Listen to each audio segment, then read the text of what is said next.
Une deuxième section tout aussi importante concerne à la fois les conditions de validité et le contenu du contrat de travail. Section 2, les conditions de validité et le contenu du contrat de travail. Si les critères qui permettent de distinguer le contrat de travail des autres formes d'emploi sont indispensables, il faut également s'assurer que ce contrat est valable. Je le répète, mais ce qui est dit plusieurs fois, quelquefois, rentre mieux dans la tête des gens. Le contrat de travail de droit commun est en France le contrat de travail à durée indéterminée à temps plein. Qu'est-ce que ça veut dire, contrat de droit commun? Ça veut dire la norme. Le bon contrat, c'est celui-là, le CDI à temps plein. Il va donc répondre à des exigences de forme et de fond, ce que nous verrons dans un premier point.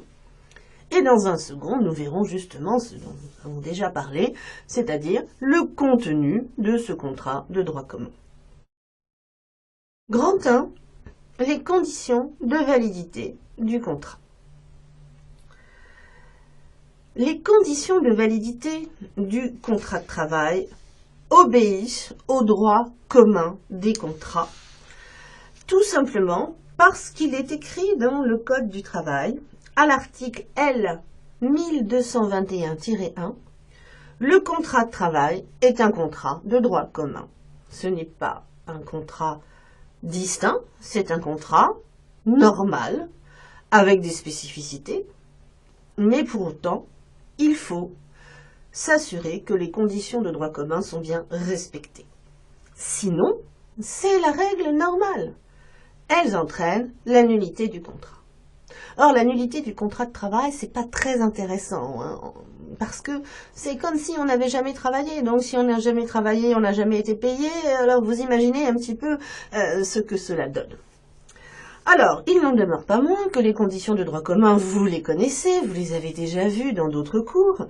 Il s'agit de la capacité de contracter, du consentement non vicié et d'une cause et d'un objet licite. Je n'ai pas grand-chose à vous dire sur la capacité de contracter, on pourrait simplement parler d'un mineur ou peut-être d'une personne qui n'aurait pas toutes les facultés mentales pour pouvoir contracter, mais comme un contrat normal.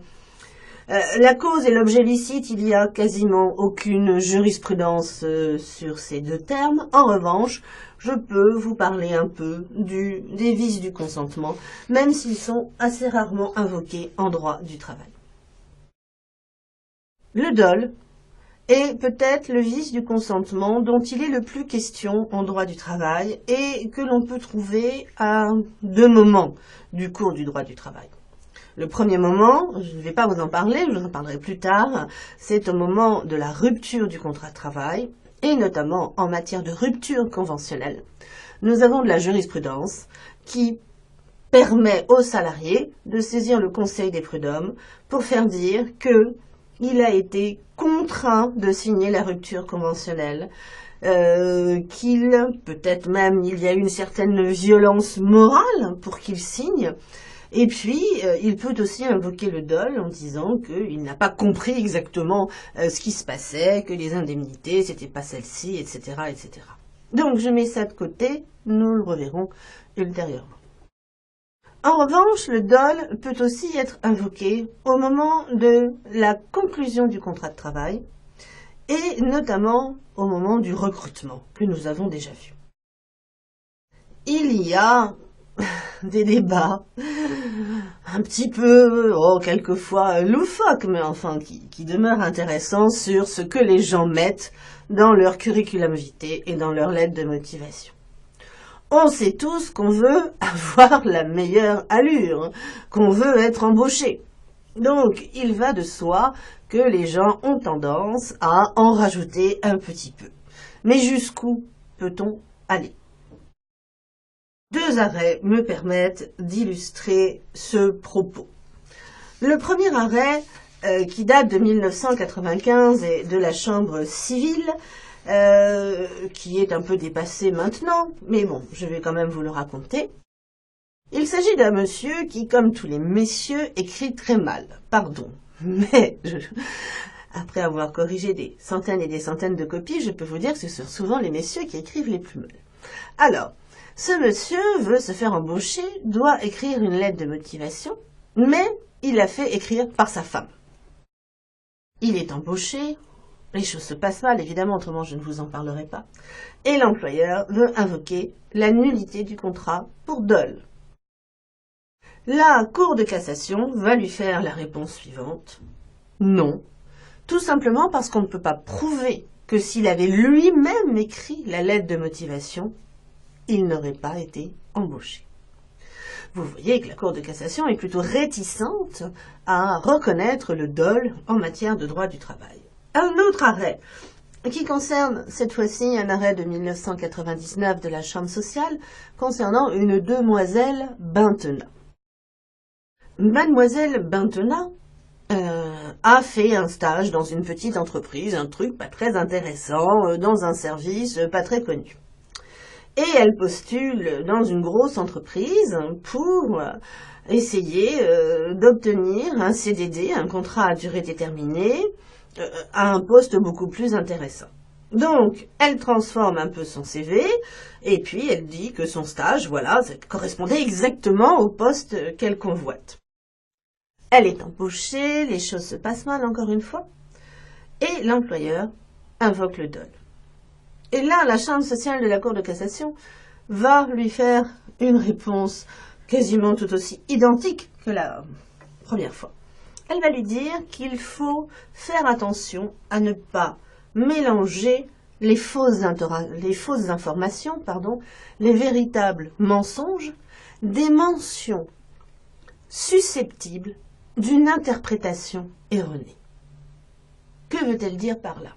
Si vous mettez sur votre CV « Je suis titulaire d'une licence en droit à Paris 2 » et que c'est pas vrai, eh bien là, on peut invoquer le dol. En revanche, si dans votre CV, eh bien vous rajoutez quelques petits éléments qui ne sont pas tout à fait faciles à prouver, eh bien la Cour de cassation considère que c'est la règle du jeu parce que de son côté, l'employeur, qu'est-ce qu'il va faire? Il fait la même chose. Il vous vend son produit. Il va dire, oh ben là, bonne entreprise, la cantine est très bonne, possibilité de promotion, intéressement, participation, bref. C'est la règle du jeu. Et surtout, ce que veut dire la Cour de cassation pour finir, c'est que elle considère que l'employeur a un devoir d'information préalable. Il ne peut pas invoquer le dol s'il ne s'est pas auparavant renseigné sur la véracité de ce qui est écrit dans le CV et la lettre de motivation. Voilà, c'en est fait des conditions classiques. Voyons maintenant un dernier point concernant la valeur de l'écrit en droit du travail. Nous avons un système un peu particulier en droit du travail en France, puisque le contrat de droit commun, le CDI, à temps plein, n'a pas besoin d'être écrit. Et oui, cela peut vous sembler étrange, mais c'est la règle. Il y a encore quelques domaines rares, parce qu'on va dire que 99% des gens ont un contrat de travail écrit. Eh bien, il y en a d'autres où il existe encore des règles un peu d'usage ancien. Par exemple, sur les marchés, c'est la règle du top là, et quand j'ai topé, eh ben c'est bon, j'ai tapé, tout est valable, et je n'ai pas besoin d'écrit. En revanche, tous les contrats qui ne sont pas des contrats de droit commun, c'est-à-dire des contrats atypiques, parmi lesquels je rangerai, par exemple, le contrat d'apprentissage dont nous avons parlé, on sait il faut un écrit. Je rangerai aussi dans cette catégorie des contrats atypiques, les contrats précaires dont je vous parlerai après, les CDD et CTT, contrats à durée déterminée, contrats de travail temporaire, nécessitent un écrit. Donc, l'absence d'écrit en droit commun n'est pas sanctionnée par la nullité.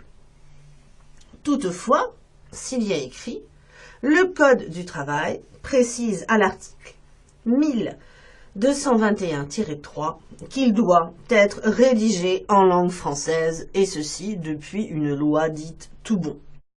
La Chambre sociale de la Cour de cassation a même précisé, dans un arrêt du 2 avril 2014, que cette exigence s'applique aussi aux documents qui fixent les objectifs que les salariés doivent atteindre, notamment lorsque ces documents, c'est important, vont déterminer une rémunération variable. Alors, tout va bien dans le meilleur du monde? Eh bien non, figurez-vous. Figurez-vous que nous sommes unis par la force des choses par une directive communautaire du 14 octobre 1991. Cette directive qui entend protéger les travailleurs oblige tous les employeurs à leur remettre, au moment de l'embauche ou un peu après, un document écrit que nous appellerions, nous, contrat de travail, et qui contient toutes les informations nécessaires pour le salarié à la manière dont il va travailler. Ainsi, il faut évidemment le nom des parties, l'adresse, la convention collective applicable, la rémunération, le lieu de travail, la qualification, etc., etc.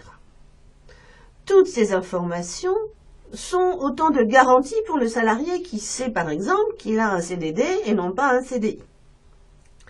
Alors évidemment, face à cette directive communautaire, les autorités françaises ont été mises à mal. À un moment donné, on leur a demandé de modifier notre législation afin qu'elle soit conforme à cette directive. Toutefois, les autorités françaises ont trouvé un moyen de contourner de manière tout à fait légale les exigences communautaires. En effet, en droit français, les employeurs ont l'obligation de remettre 2 documents au moment de l'embauche ou peu après l'embauche. Tout d'abord, aux salariés. Quel document, à votre avis, contient toutes les informations dont je vous ai parlé? Il s'agit bien entendu du bulletin de paie, qui est remis au moins un mois plus tard, le début du travail. Et donc, dans le bulletin de paie, le salarié sait quelle convention collective lui est applicable, quel coefficient lui est applicable, il a toutes les informations nécessaires. Le deuxième document que l'employeur doit établir, là, ne concerne plus le salarié, mais les URSSAF.